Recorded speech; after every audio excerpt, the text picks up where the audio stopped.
여러분 안녕하십니까? 옛날에는 위험이 눈에 보이는 것들이었습니다. 전쟁에서도 칼과 창, 화살처럼 눈에 보이는 거리에서 이쪽을 해치는 것을 보았고, 우리 조상님들이 길을 갈 때 제일 걱정한 것이 호랑이였습니다. 현대 사회로 올수록 이 위험은 보이지도 않고 들리지도 않고, 또 방사능, 화학가스, 환경호르몬, 땅에 묻힌 가스관, 이렇게 엄청나게 눈에 보이지 않고 미세하면서도 각종 교통수단들처럼 속도가 빨라가지고 우리의 그 오감 기능이라고 흔히 얘기하죠. 이걸로 통제할 수 있는 위험이 아닌 것들입니다. 눈에 보이지 않는 위험은 사람들에게 공포심을 주고, 또 이 공포심을 이용한 선동으로 우리나라에는 그동안 많은 일들이 벌어졌습니다. 없는 사실을 있는 사실로 해서 많은 사람들을 선동하고, 어린 여중생들이 광화문 청계천 광장을 가득 메운 시위를 해가지고 한 달 후 유모차 부대가 동원될 때까지 공포 마케팅으로 온 나라가 시끄러웠습니다. 최근에 국책연구기관의 조사에 의하면 수입 쇠고기의 50%를 미국산 쇠고기로 채우고 있고, 가격과 맛 등 질에 있어서도 미국산 쇠고기가 가장 우수하다, 이런 결론을 냈는데, 이거 뭐 제가 미국산 쇠고기 선전하려는 게 아니고, 그 당시 10년 전에 온 나라가 광우병 쇠고기 이렇게 얘기하던 그 시절과 지금을 생각하면은 금석지감이다 하는 겁니다. 바로 이러한 옛날 얘기를 제가 새삼스럽게 하는 것은 오늘날 바로 이와 같은 엄청난 루머에 의한, 이른바 음모론에 의한 중요한 정책 결정의 장애 요인들이 있어서 그렇습니다. 네, 이각범의 화쟁토론, 오늘은 위험 사회와 공포 마케팅이라는 주제를 가지고 잠시 뒤에 전문가분들 모시고 토론을 이어가겠습니다.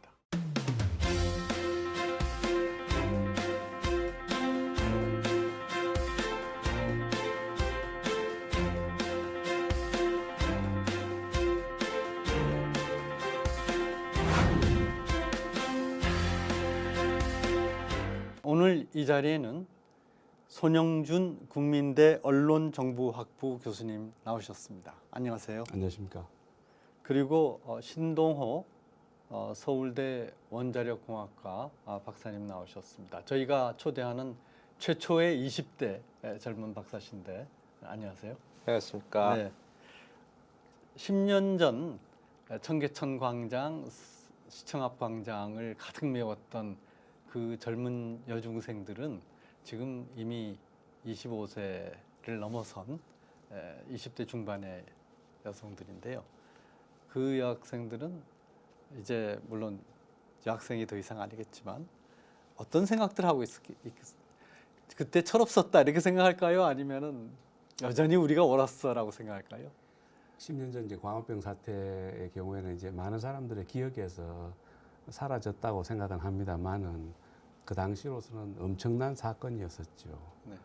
광화문 일대에서 수많은 사람들이 울분을 통하고, 특히 또 그 당시에는 또 젊은 분들, 또 여성분들도 많이 참석해서 사회적인 문제에 관해서 큰 목소리를 냈던 기억이 아주 저도 새롭습니다.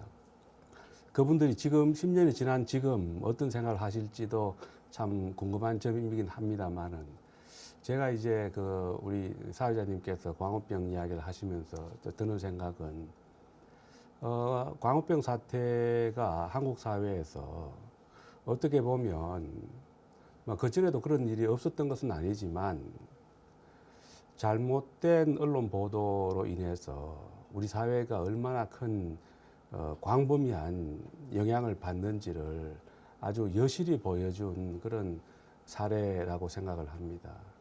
10년 전에 발생했지만 그 당시에 한국 사회의 정보의 소통 구조가 10년이 지난 오늘날 과연 어떻게 좋아지고 발전했는지를 한번 비교해 본다면 그 당시에 우리가 광우병 사태 때 겪었던 일이 단지 10년 전에 발생하고 사라진 일이 아니라 여전히 2018년 오늘에도 그런 어떤 논리나 로직 또는 어떤 구조가 유효하다 뭐 이렇게 생각을 합니다. 그런 점에서 보면 소통 구조의 문제가 이 위험 사회에서 갖는 그 위험 자체 못지않게 소통 구조에 관한 합리적인 토의와 논의가 필요한 대목이 아닌가 생각을 합니다.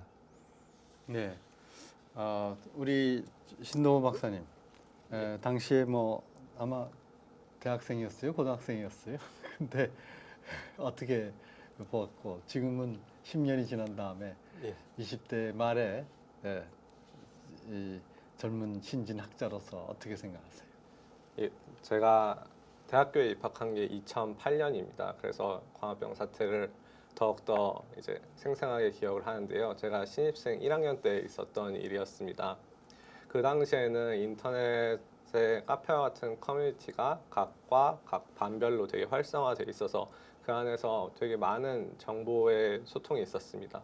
그런데 이제 아직 사회 경험이 좀 부족한 학생들이다 보니까 거기에 올라오는 글들이 오히려 더 신빙성이 있는 것 같고 신뢰가 가는 그런 시간이었습니다. 그런데 그때 이제 카페에 온갖 광우병에 관한 괴담이 나오고 뭐 영국에서 수천 명이 광우병으로 죽었다.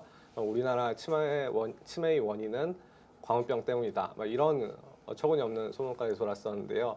그런데 거기에 이제 기름을 부은 것이 공중파 방송의 시사 프로그램에서 광우병의 위협에 대해 나오니까 이제 학생들은 이거 진짠가 보다 믿을 수밖에 없고 학교 차원에서 학생회 차원에서 이제 시위와 집회에 나가니까 저도 사실 고백하자면 한 번 나간 적이 있습니다. 예. 근데 지금 이제 돌아와서 생각을 해보면 그때 좀만 더 제가 직접 인터넷에 찾아보고 알아봤으면 그렇게 어떻게 보면 잘못 알지 않았었을 텐데 후회가 좀 남는 면이 있습니다. 네. 인터넷을 처음 시작할 때는 사람들이 인터넷에는 그동안에 사장되어진 전문가들의 지식이 충분히 나오기 때문에 사람들이 많은 정보를 가지고 취사 선택해서 무엇이 옳은가를 볼 수 있다 이랬는데 요새 보니까 너무 많은 정보는 정보가 아니다 또 이런 얘기가 나옵니다. 언론정보학적 입장에서 생각하시면 어떻습니까? 전통 매체에서 생산하는 이제 정보도 많아지고요. 또 못지않게 SNS를 기반한 정보가 너무 많아서 그게 세상에서 얼마나 많은 정보가 이루어지는지를 전모를 확인하고 파악하는 것조차도 이제는 어려운 그런 상황이 되었습니다. 그러니까 너무 많은 정보가 이루어지는 것이 또 사람들이 생활하는데 또 도움이 되는 측면도 있지만 그것을 분별하는 능력, 중요하고 또 덜 중요하고 필요 없는 정보를 이제 구분하는 그런 능력, 분석력이 이제는 더 중요해졌는데 사실 그런 정보들이 노리는 어떤 특성이라고 하는 것이 그런 사람들의 그 분석력을 어떻게 보면 좀 마비시키는 그런 경향도 있습니다. 그래서 마치 우리가 패스트푸드점에 가서 만들어진 음식을 그냥 그대로 섭취하는 그런 어떤 후기 자본주의 사회에 좀 익숙한 것처럼 정보 생산의 양이 늘어나는 것은 오히려 사람들에게 장점보다는 단점도 그 못지않게 많다고 생각이 들고요. 아까 전에 제가 말씀을 못 드렸습니다만 광우병 사태 때 그 청계천에 또 광화문에 나왔던 우리 그 당시에 그 여고생들 또 젊은 20대 분들도 지금 와서 생각해 보면 그분들도 피해자다. 그분들이 갖고 있는 그런 어떤 두려움에 불을 붙이니까 오히려 그런 어떤 아주 극단적인 어떤 그 두려움에 쌓인 것은 우리가 인간적으로 충분히 이해할 수 있는 것이고 그분들을 비난할 수는 없는 것이 아니냐. 그때 어떤 분이 기억이 납니다만 탤런트 한 분이 미국산 쇠고기를 먹는 것보다는 청산가리를 먹는 게 더 안전할 것 같다라고 말한 적도 있었죠. 예. 그렇지만 그분도 사실은 유명한 분이죠. 잘못된 정보에 기반한 판단을 했기 때문에 그런 발언을 하신 걸로 저는 이해를 하고 그분을 비난할 수는 없다. 그래서 우리가 이런 어떤 소통 구조가 어떻게 이루어지는지를 면밀하게 파악해서 거기에서 장애물과 노이즈를 이제 제거하는 작업, 그런 작업들이 이제 갈수록 더 중요해지는 사회가 아닌가 생각을 합니다. 그 핵심인 대학생 이들의 어떤 그 움직임, 대학생들의 어떤 지성 이 중요할 것 같은데요. 옛날에는 그 대학생을 지성의 어떤 대명사로 생각을 했거든요. 근데 요새는 대학이 너무 많이 자라서 그런지 하나의 그 대중 취급을 받는데 그 대학 생활을 지냈던 우리 신 박사는 어떻게 생각하세요? 예, 요즘 사실 대학생들이 고민이 많습니다. 앞으로 무엇을 해야 할지, 어떻게 취업을 해야 될지 현실적인 고민들이 굉장히 많은데요. 그런 현실적인 고민과 향후 미래를 준비하다 보니까 좀 여유가 없는 것 같습니다. 지금 좀 더 폭넓은 지성과 사회 문제에 대해 고민하고 이럴 시간이 좀 부족하다 보니까 아무래도 요즘 대학생들은 예전 대학생들 같지 않다는 말도 많이 듣는데요. 그런 어떤 현실적인 사회의 변화, 현실의 변화 이런 것 때문에 좀 요즘 대학생들은 사회에 대한 고민이나 폭넓은 지성의 고민 이런 게 좀 부족할 수밖에 없지 않나 이렇게 변명을 해보고 싶습니다. 네, 그 천안함 사건이 광우병 일어나고 이제 이태째 발생했는데요. 그때 천안함 사건이 났을 때 이 북한의 소행이 명백하다라고 생각한 측에서는 이게 지방선거에 엄청나게 당시 여당에 유리하게 작용할 거다 이렇게 했었는데 실제로는 천안함 이 정반대의 효과를 가져와서 야당이 압승했습니다.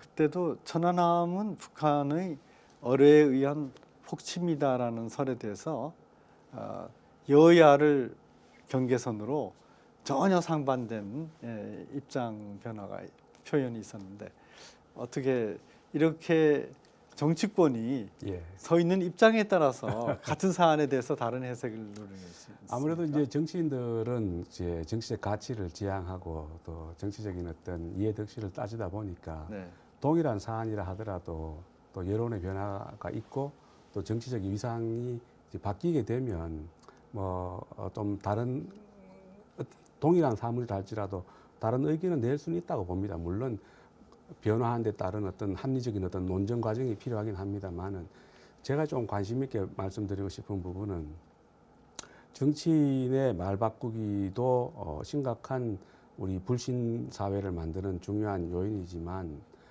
언론은 또 정치인과 다르다고 봅니다. 언론은 정치 활동을 하는 것이 아니라 우리 시민 사회에 대해서 어떤 정보를 제공하는 그런 고유한 기능을 맡고 있고 또 그렇게 하기를 우리 시민들이 기대를 하지 않습니까? 그렇기 때문에 언론이 어떤 정치적인 어떤 이념에 기반해서 언론을 보도를 한다고 하는 것은 언론에게 주어진 어떤 합리적 의심의 범위를 넘어서는 경우도 많다고 생각을 합니다. 그래서 천안함 사건 같은 경우에도 많은 그 의견들이 공방이 있었습니다만은 어떤 끝없는 어떤 문제 제기를 통해서 과연 우리가 지금 진실을 좀 확보하려고 하는 것인지 아니면 그거를 기화로 해서 상대방에 대한 어떤 정치적 공세 입장에서 논의할 것인지 그것이 좀 불투명한 상황인 것 같습니다. 진실 보도와 관련해서는 이렇게 정리하는 것이 맞지 않나 생각을 합니다. 언론에게 진실을 기대하는 것은 지극히 당연한 시민사회의 권리이고 또 그것을 유지하는 것이 언론의 의무라고 봅니다만 문제는 진실이라고 하는 것이 쉽게 확인이 되기 어렵다 하는 점이 있죠. 그렇다고 한다면 각자의 언론인이 광우병 사태건 천안함 문제거든 뭐 최근에 메르스 문제든 어떤 사회의 더 위험한 문제라 하더라도 자기가 주관적으로 진실이라고 믿는 것을 아주 진솔하게 제시를 하고 다만 그것이 어떻게 자기가 진실이라고 믿는지에 관한 객관적인 근거를 동시에 제시하는 게 필요한데 한국의 경우에는 그냥 문제 제기를 하고 어떤 각자가 희망하는 방향대로 논증을 제시를 하고 그것에 맞는 점검을 제시는 대단히 약하다는 것이죠. 또 다른 문제는 그것이 나중에 아닌 것으로 판명되면 최소한 미안하다, 송구하다, 잘못됐다라는 어떤 겸허한 반성이라는 절차가 있어야 되는데 그런 것이 없이 그냥 어물쩍 넘어가는 이런 관행이 익숙해지다 보니까 사람들의 이제 피로감이 계속 커지고 그러다 보니 소통 구조 자체에 대한 언론 전반에 대한 불신감이 좀 커지는 그런 사회가 지금으로 우리가 지향하고 있는 것이 아닌가 그런 좀 안타까운 마음입니다. 우리나라에서는 여론이 이상하게 원자력 발전은 굉장히 위험한 것으로 생각하면서 북한이 갖고 있는 핵에 대해서는 어느 정도 용인하는 이 두 가지를 같이 하는 생각하는 분들이 많이 있습니다.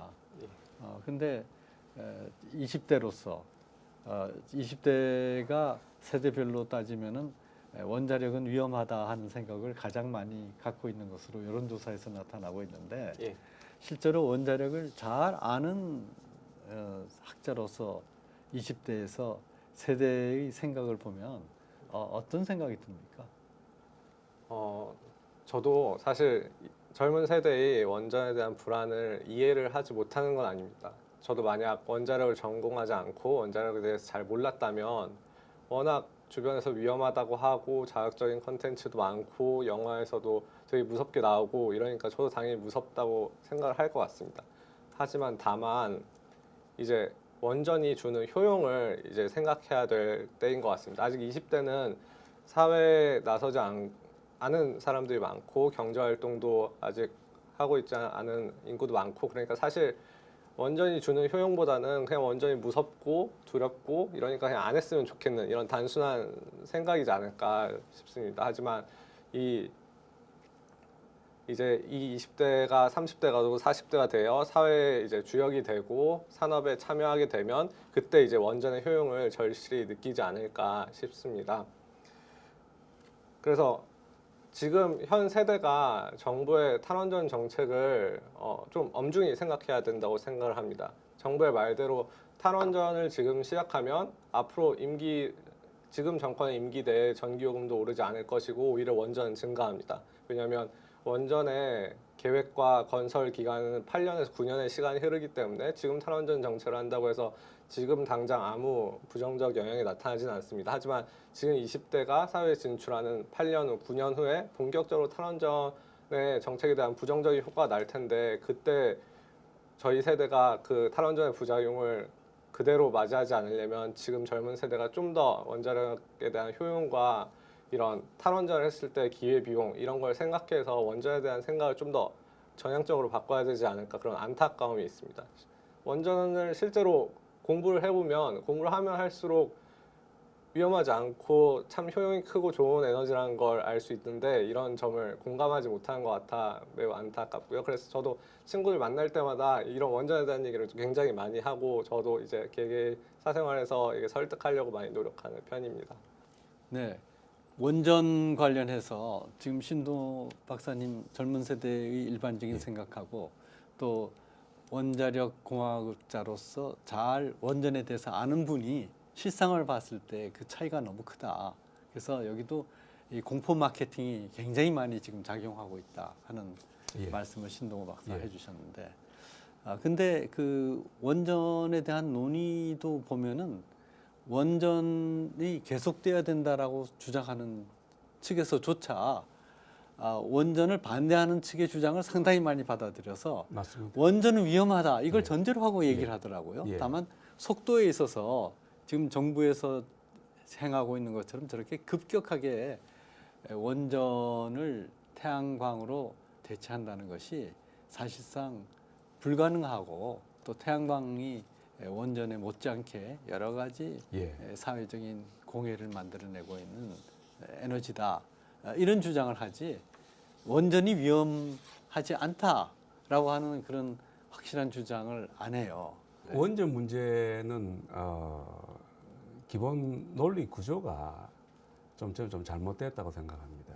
무슨 말씀이냐 하면 원자력을 계속 유지할 것이냐, 줄일 것이냐, 또는 확장할 것이냐를 판단하는 데 있어서 일반 여론에 기반한 판단을 한다는 전제를 하기 때문에 지금 이 정책이 흔들리는 것 같습니다.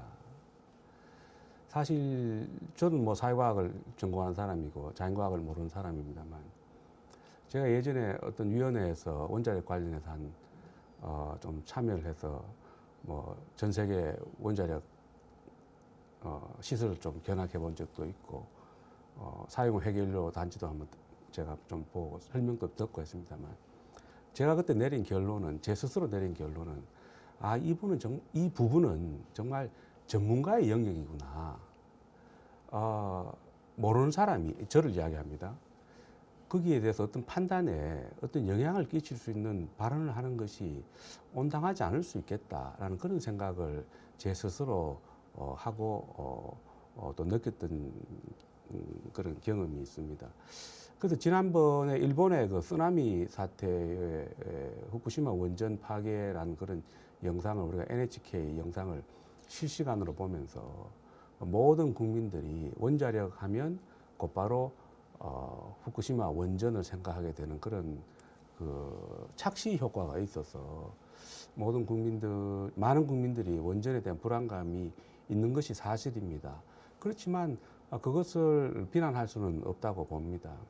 보다 이 문제를 풀어나가는 데 있어서는 누구를 배제하고 어떤 소수의 사람이 의사결정하는 것이 아니라 모두가 같이 갈 수 있는 방향을 우리가 어떻게 마련할 것인가의 문제이고, 그러기 위해서는 이 문제의 그 단초를 푸는 데 있어서는 뭐 요즘 사회 각계의 전문가들이 비판받고 배제되는 그런 경향이 농후하긴 합니다만, 그렇지만 그 분야를 수십 년 동안 오래 한 사람들의 의견을 경청하는 절차는 우리가 반드시 거쳐야 된다. 그런 점에서는 원전 부분에서의 어떤 우리 신 박사 같은 이런 전문가분들이 의견이 상당히 소중한 사회적 자산이 아닌가 생각합니다. 네. 근데 원전이 위험하다라고 하는 이것에 대해서요. 아까도 이제 우리 신 박사가 말씀하셨지만, 원전을 전공하지 않았다면 20대로서 나도 원전 참 위험하다라고 생각했을 텐데, 예. 원전을 전공하다 보니까 예. 그렇지 않았다, 이렇게 얘기를 이제 하셨단 말이에요. 그러니까 어떻습니까? 그 세대에서 지금도 원전에 대해서 전문적인 지식을 가지고 사실은 그렇지 않다라고 같은 세대에게 얘기했을 때, 같은 세대에서 호응도가 어느 정도 있습니까? 사실 아직까지는 호응이 그렇게 좋진 않습니다. 근데 원자력이란 게 이제 잘 모르는 거고, 인간이 가장 공포라는 것 자체가 미지에 대한 두려움이고 미지에 대한 회피라고 합니다. 그러니까 원자력은 어떻게 보면 좀 어렵고, 원자력이라는 것 자체가 고전 물리를 떠나서 현대 물리가 적용되는 영역이라 대중들이 익숙하지 않고 어렵기 때문에 당연히 두려움은 가질 수 있다고 생각을 합니다. 하지만 공부를 좀 하다 보면 이제 그 위험이란 걸 객관적으로 볼 수가 있습니다. 위험이란 걸 추상적으로 애매하게 그런 감정적인 위험이 아니라 객관적으로 뭐에 비해서 얼만큼 위험하고 이 위험을 감수할 만큼 효용이 있는지, 그런 객관적으로 보기 때문에 저희는 사실 공학자라 인문 사회에 계신 분들처럼 어떤 위험에 대한 추상적 개념이라기보다는 좀 더 객관적으로 이만큼의 리스크가 있고 이만큼의 효용이 있으면 이만큼의 효용이 있기 때문에 우리는 원전을 계속 하는 거다라고 주장을 하는데, 이렇게 말하다 보니까 요 리스크를 솔직하게 다 말을 하게 됩니다. 말을 하다 보니까 이제 원전에 대해서 반대하는 쪽은 그 위험을 집요하게 파고들어서 사실과 사실이 아닌 걸 섞어놓고 대중들을 헷갈리게 하고 위험에 대해 침소봉다니까 지금까지 이렇게 상황이 이어졌다고 보는데요. 사실 원자력계도 예전에는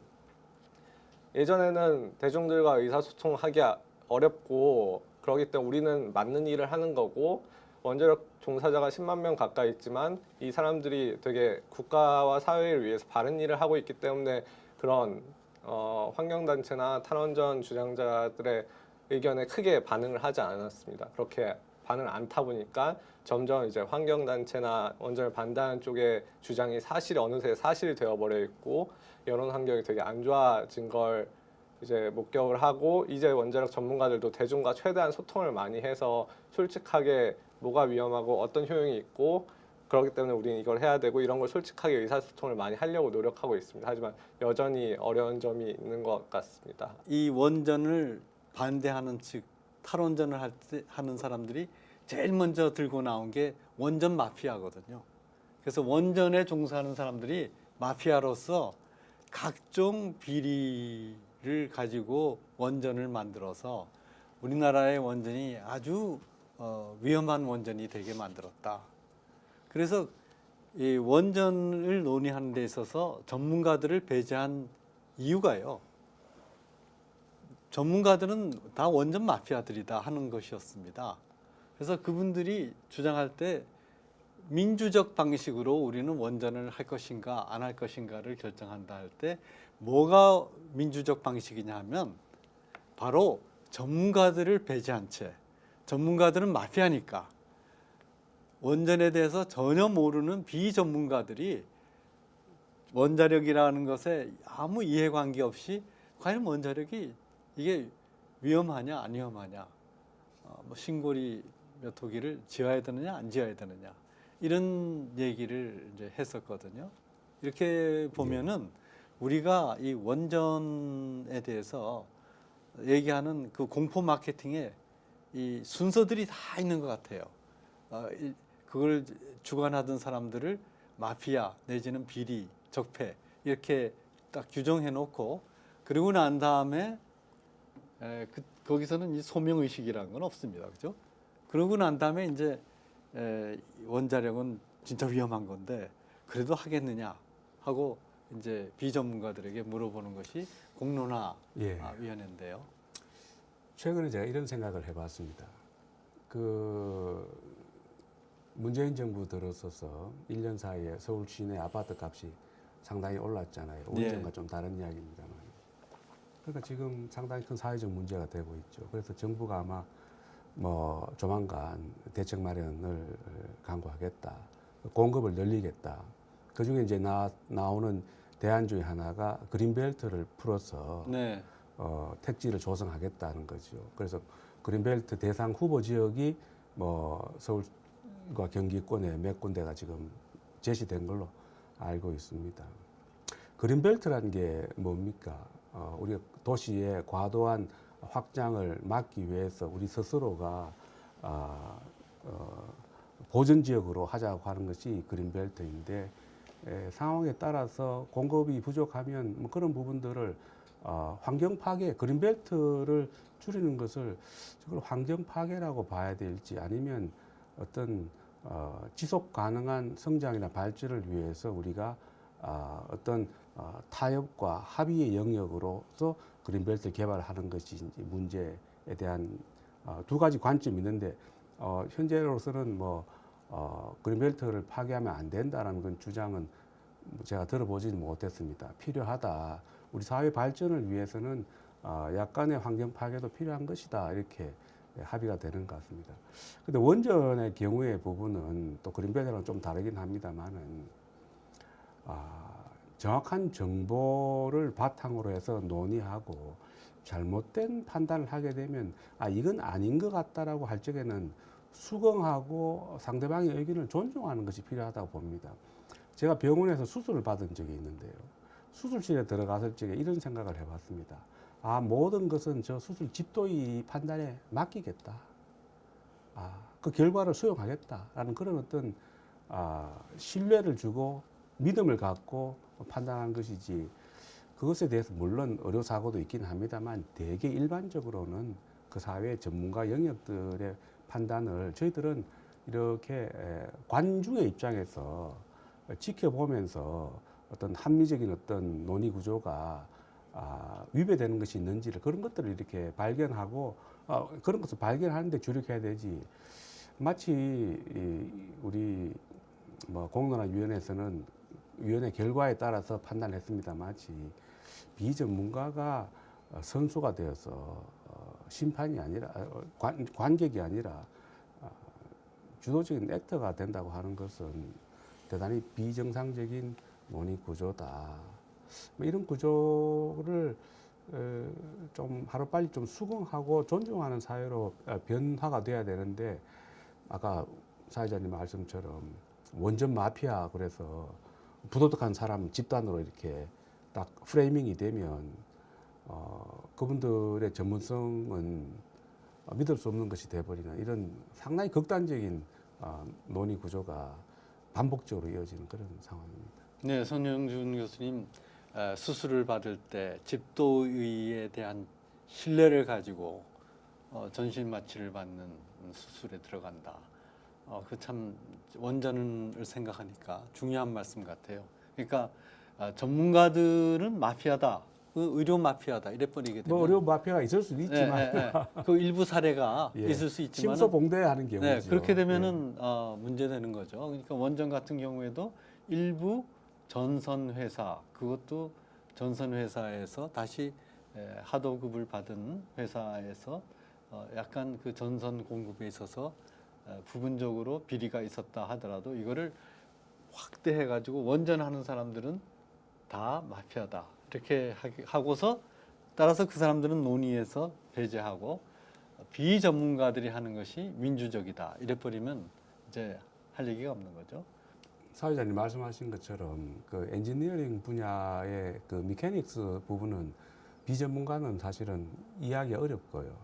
근데 그런 것들을 비전문가들에게 좀 더 이해하기 쉽게 늘 상시적으로 설명하는 그 창구나 기회를 갖는 것이 참 필요한 것이 아닌가 생각하고요. 이것과 관련해서 어떤 면에서 보면 현재 한국 언론에서 원전과 관련된 보도가 그동안에 오보들도 좀 있을 것 같고요. 또 가짜 뉴스도 또 있을 수 있다고 봅니다.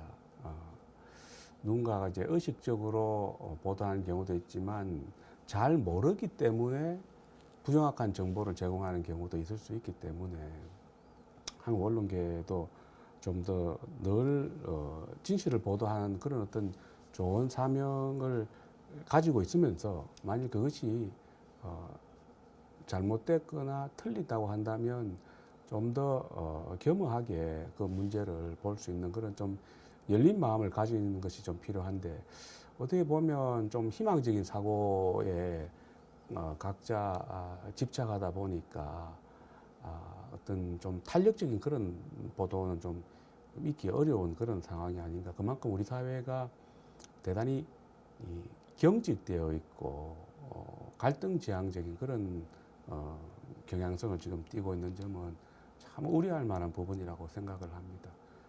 네. 그리고 논의를 하다 보면요, 특히 저 과학적인, 기술적인 이런 논의에 있어서 늘 안전에 대해서 100% 보장하느냐 이렇게 얘기를 하거든요. 근데 세상에 안전에 100%가 어디 있나요? 99.99%가 안전하다 그러면 그건 우리는 되게 안전하다고 생각하잖아요. 1년에 항공기 교통사고가 어느 정도인가요? 그리고 항공기 사고에 의해서 1년에 사망하는 사람 숫자보다도 지상교통에 의해서 사망하는 숫자가 뭐 100배 정도는 많지 않습니까? 그러니까 실제로 어느 것이 더 위험한가 이거를 따질 때 그 안전에 대한 기본적인 전제를 가지고 해야 되는데 항공기나 지상교통이나 이런 경우만 하더라도 이 안전에 대해서 99.99% 이렇게 얘기는 못하죠. 뭐 원전 같은 경우 99.99% 안전하다. 왜냐하면 한국에서 지금까지 원전 사업을 시작한 이래로 원전 때문에 피해를 받고 사망한 사례가 있습니까?